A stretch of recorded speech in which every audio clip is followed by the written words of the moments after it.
All right, true believers, here's a Spider-Man character you're definitely not going to see in the Magic the Gathering's Marvel Spider-Man set.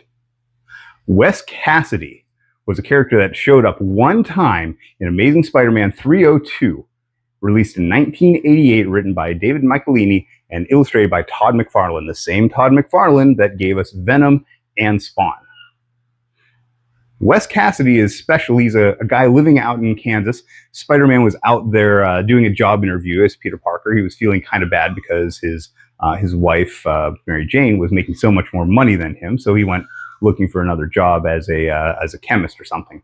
Anyways, it goes out here and he witnesses an accident on a construction site where Wes Cassady, this great big muscular black guy, leaps into action and immediately starts kicking these huge tubs of insulation through the air to put out a fire.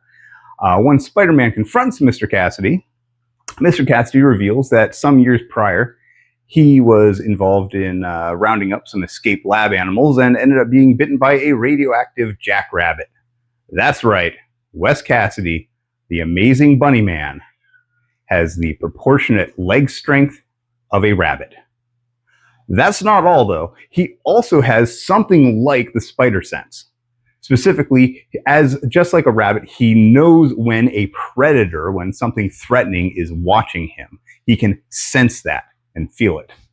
Now, Wes Cassady only showed up in this one issue, and he never went on to put together a bunny costume or anything like that, essentially saying that he wanted to live a normal life. Now, this is kind of an interesting case because Spider-Man, he decided initially to use his powers to try to make a bunch of money as a professional wrestler, and then later said, wait a second, I've got all these powers, I need to use them for good. Whereas Wes Cassady decided that he'd rather live a normal life and just not let anyone know about his incredible bunny powers. All right. Since 1988, we have not seen Wes Cassady again. I'd love for him to show up in here. He'd be great because we've got so much like synergy with rabbits right now, thanks to Bloomborough. But he's definitely not showing up. If he hasn't shown up in 30 years, he's not showing up in Magic the Gathering.